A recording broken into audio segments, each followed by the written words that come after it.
there's never been any long-term study showing that calorie counting is an effective way to lose weight and maintain weight loss after the first few weeks. So yes, very strict calorie counting. If you deprive yourself for a few weeks, you will lose some weight. But even if you're successful, your body's evolutionary mechanisms will make you hungry and hungrier every week you go by where you're depriving yourself of energy. Your body will go into sort of shutdown mode. Your metabolism slows down, so you're not expending those calories. And inevitably, I'd say more than 95% of people will go back to their baseline, and many go above it. They sort of rebound back if they're doing this style of calorie restriction. Now, calorie counting is a part of that. So people try and say, okay, I'm not going on a dramatic diet, but I'm going to just try and reduce by 10% my calories in the day, which in the old theory was supposed to make you lose weight. Well, it's virtually impossible, even professionals, to count calories. And because they're not very accurate for a start, everything on the packet, you have to weigh everything. And in restaurants now, we're supposed to have these calorie counts. They're plus or minus about 30%, because portion size makes such a huge difference to it that and it's been shown in the US to be a worthless exercise anyway. So you can't count them going in. You can't really count your metabolism going out either. We're all incredibly different. Your friend's probably been told 2,500 calories is what he's allowed. Mm. Well, that's an average, but it doesn't mean it's related to him. My average is much lower when I tested it. So everyone is an individual, and this is another thing we need to move away from this one-size-fits-all guidelines. But I think more importantly is that the whole calorie counting assumption means that it doesn't matter what form that calorie is, it has the same effect in your body. Therefore, whether you're cutting out fat calories or carb calories or, low-calorie sodas or whatever it is, it's going to be fine. But we now know that's not true. And there's several science experiments which now absolutely nail that. One was in America, where they gave people identical meals for 2 weeks in a sort of enclosed semi-prison.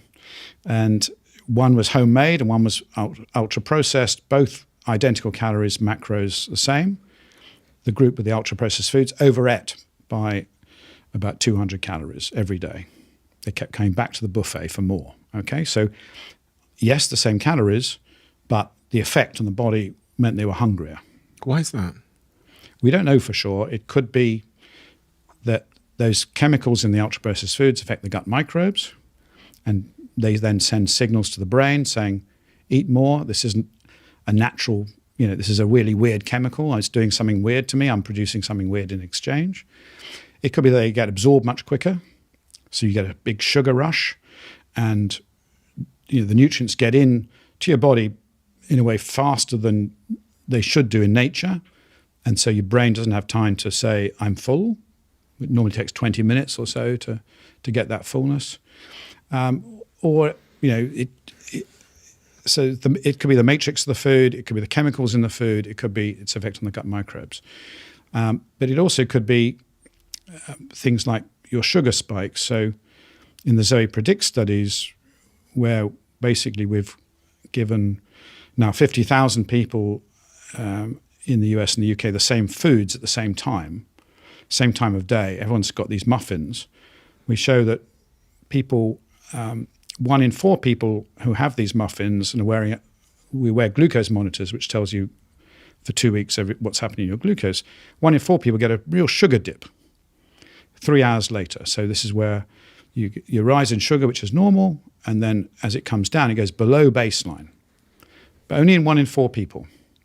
And when that happens, those people end up overeating their next meal, and during the day, they feel more tired, more hungry. That's the sort of 11 o'clock slump, if you like. If you've had a carby breakfast, some people feel that, others don't. And what's really interesting is that 1 in 4 people eating an identical muffin of identical calories will then overeat by this another 10% that day. So you can see how that just blows the calorie idea out, that the calories in equals calories out, everything's the same. And the third thing is that ultra-processed food says it has the calories that's equal to the whole foods, but often they don't account for the fact that it's ground up, it's highly refined.